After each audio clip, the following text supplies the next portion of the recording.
de educação, que está preso na universidade há 18 anos, nunca pisou na escola e que mentiu para mim dizendo que a vida era um moranguinho. Não é isso?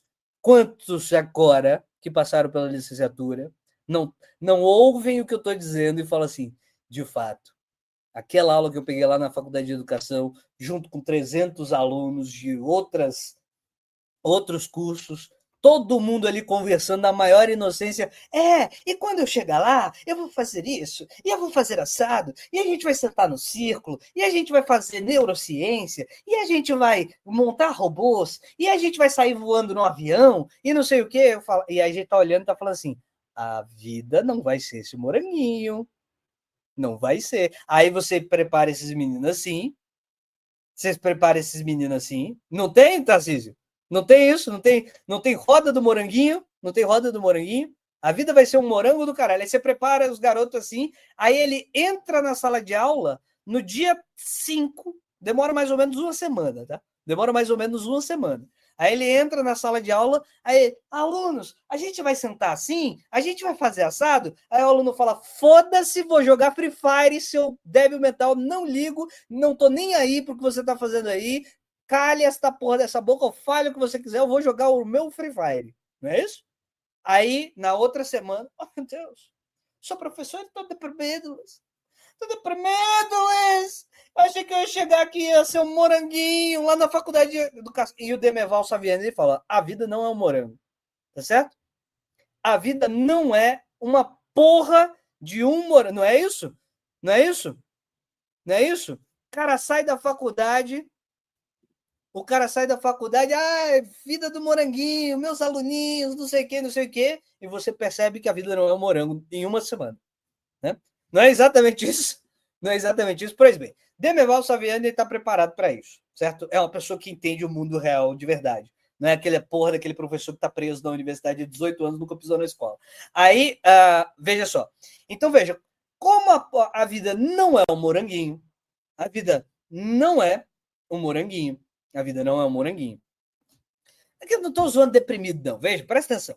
É porque, veja, você sobe demais essa expectativa, é idealismo. O problema é quando você vive com a cabeça do idealismo. Veja, é muito importante isso, é muito importante, é muito sério. Se você vive com a cabeça presa no idealismo, você vai arranjar uma namorada, você vai pensar assim, não, quando eu tiver uma namorada, a namorada vai ser assim, vai ser assada, ela vai agir assim, ela vai agir assado, aí ela vai... No primeiro momento em que você se relaciona com um ser humano, e aí o ser humano diz assim, não, então, hoje eu não quero te encontrar, eu estava a fim de ficar sozinho. Aí você já, oh meu Deus, como assim? Essa pessoa não vive para mim, etc, etc. Erro fatal. É assim, é o jeito de você se enfiar na profunda frustração eterna com a tua vida. Você achar que as coisas são como você acha que ela deveria ser.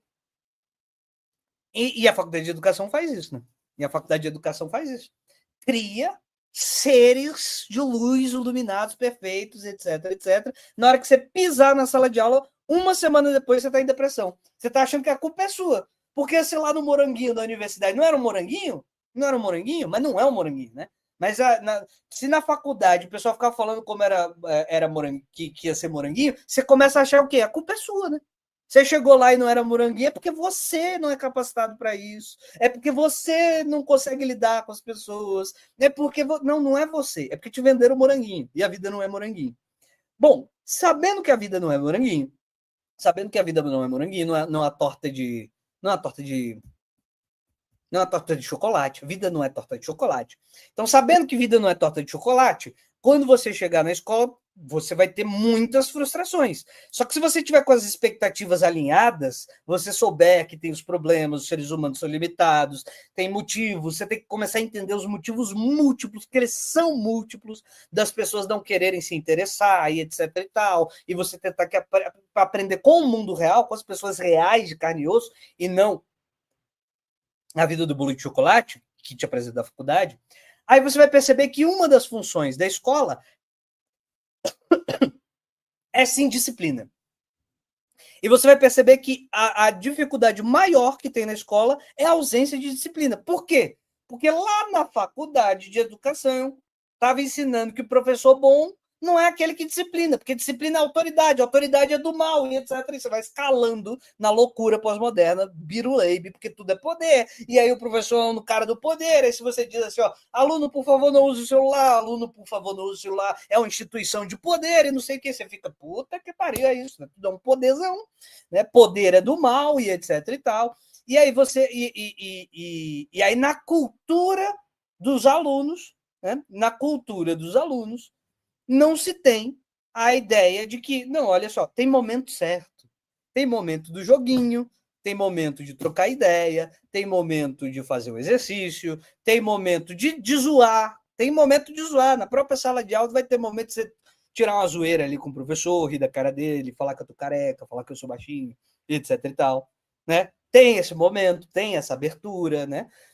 Mas só que tem hora que é o seguinte, olha, gente, tá acabando o ano, vai cair na porcaria do vestibular, isso aconteceu comigo, inclusive. Ó, tá acabando o ano, eu calculei errado, porque eu sou um imbecil, a culpa é minha, a culpa não é de vocês, eu calculei errado, eu achei que tinha uma semana a mais. Então eu preciso dar duas aulas em um dia. Todo mundo, imediatamente, na aula de hoje, cale absolutamente a caceta na boca, porque eu preciso dar essas duas aulas, porque daqui a pouco tem vestibular e etc e tal. E aí a galera entende que tem momento e tem momento, certo? Tem momento e tem momento. Tem momento e tem momento. E aí consegue se entender essas coisas, ou não, às vezes não dá certo. Não é sempre que dá certo. Mas o que eu quero dizer a respeito disso tudo é que o Saviani entende que uma das funções da escola na institucionalidade que a gente tem é preparar as pessoas, para a vida profissional também, para o vestibular também. Uma das funções do ensino médio é preparar para o vestibular. Vocês vão me desculpar. Uma das funções do ensino médio também é preparar para o vestibular. É. Então, o professor tem que ter a noção de que ele pode ser muito lá espirituoso, desconstruído e etc e tal. Uma das funções é preparar para o vestibular. Aí a gente prepara os meninos para o vestibular e não cai uma questão do Enem de história. Aí você fica como? Você fica chateado? Mas aqui em Brasília tem o PAS. E aí veio uma aluna falar isso para mim. Olha, professor, teve matéria que você passou aqui que eu achava que era de segundo ano. Mas eu prestei atenção em ti e caiu tudo que tu falou no PAS do terceiro ano aqui. Tudo que tu falou, essa matéria que a gente viu aqui caiu no PAS do terceiro ano e ela veio me agradecer. Muito obrigado. Eu saí o quê? Como um pavão gigantesco, sabe? Aqueles pavãozão assim, do tipo, diguidim, sou foda. Porque eu exerci a minha função. PAS é programa de avaliação seriada para entrar na UNB, que é uma coisa que a pessoa faz a prova no primeiro ano, no segundo ano e no terceiro ano. Certo? Então, por acaso tem isso aqui, não caiu porcaria nenhuma no Enem de história, não caiu nada de história. No... Sabe qual foi a questão de história, assim, muito claro que caiu? A Idade Média não é tão ruim assim, foi o que caiu no Enem, você fica, puta que pariu. Mas tudo bem. Então, assim, uma das funções do professor do ensino médio é preparar para o vestibular, com certeza absoluta. Uma delas. A única, não. E, na verdade, tinha que funcionar como um sistema. Como assim tinha que funcionar como um sistema? A prova do Enem, ou de qualquer programa avaliativo desse, que vai gerar conteúdo, ela deveria ser uma revisitação daquilo que se constrói no ensino médio como pauta mínima necessária para uma pessoa sair do ensino médio sabendo, de modo que tudo, ou seja, não seja um tiro no escuro de quem tem os melhores professores, os mais sagrados. Não, é um conteúdo mínimo. Conteúdo mínimo. Você tem que sair do ensino médio sabendo o que sobre o Brasil.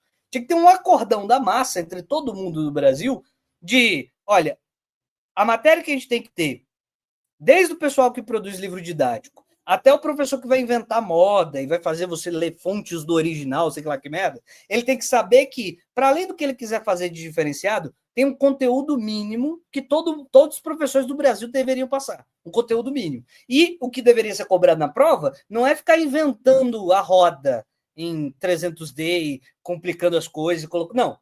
A prova tinha que cobrar o conteúdo mínimo. O que todo mundo deveria saber no ensino médio? X. O que tem que cair na prova? X. Para ver se você está no conteúdo mediano. Testar se você consegue entrar no vestibular a partir da medianeidade do que a gente acha que seria necessário, o que a gente quer como projeto de país. As pessoas que saem do ensino médio, o que a gente quer que elas saibam? Certo? Tinha que ter um planejamento. Doideira, né?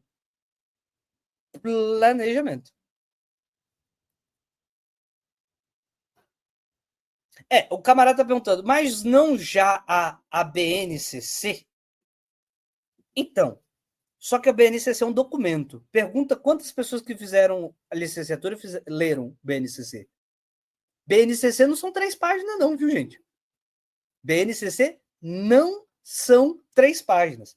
Então, assim, existiu o documento, significa que todo mundo sabe? Significa? Não, né? Não é não, né? Ou seja, para além de você ter um documento, você precisa ter um projeto de implementação, com verificação, certo? Tem que ter uma consciência nacional nesse sentido.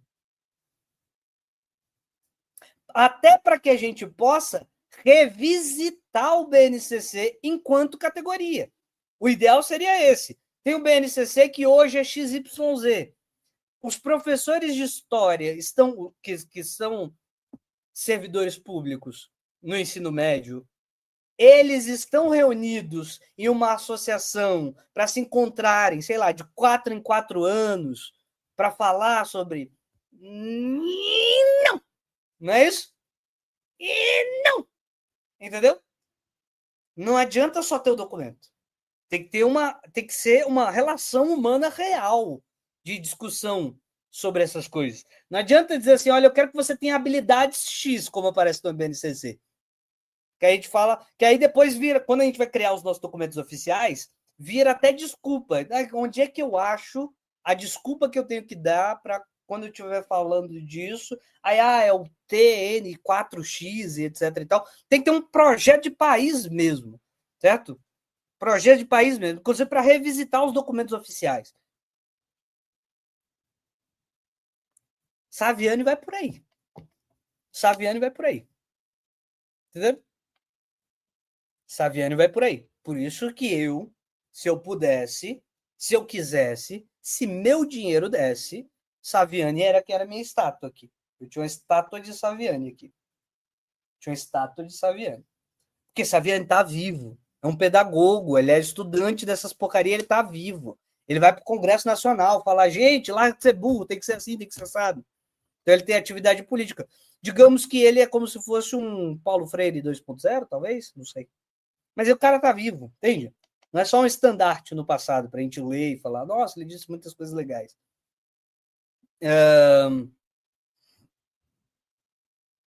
Certo? Tranquilo? Agora significa, do mesmo jeito que eu tô falando, que Saviani é um ser humano. Então pode ser que ele qualquer dia aí apareça na internet falando alguma coisa que eu falo assim, Saviani, tá falando merda, você vai me desculpar. Discordo, porra. Não concordo com você, acho que você tá falando bosta. Porque a perspectiva que eu tô querendo colocar na cabeça de vocês são só seres humanos. São só seres humanos. São só seres humanos. Só seres humanos. E o pessoal tá lembrando aqui que o Saviani é marxista, etc e tal. Mas eu quero deixar claro na cabeça de vocês que a questão não é ser marxista, porque também fica parecendo isso, né? Então, por que o Paulo Freire é legal? Porque ele foi chutado pela ditadura militar, não tinha posições de esquerda, etc. Mas, gente, eu vou fazer o quê? Que a direita está dizendo assim, a pedagogia da direita é estude em casa, faça a sua própria educação. Eu vou fazer o quê? Se os idiotas que a direita falam essas coisas. Então, assim, a questão não é o Saviani ser marxista.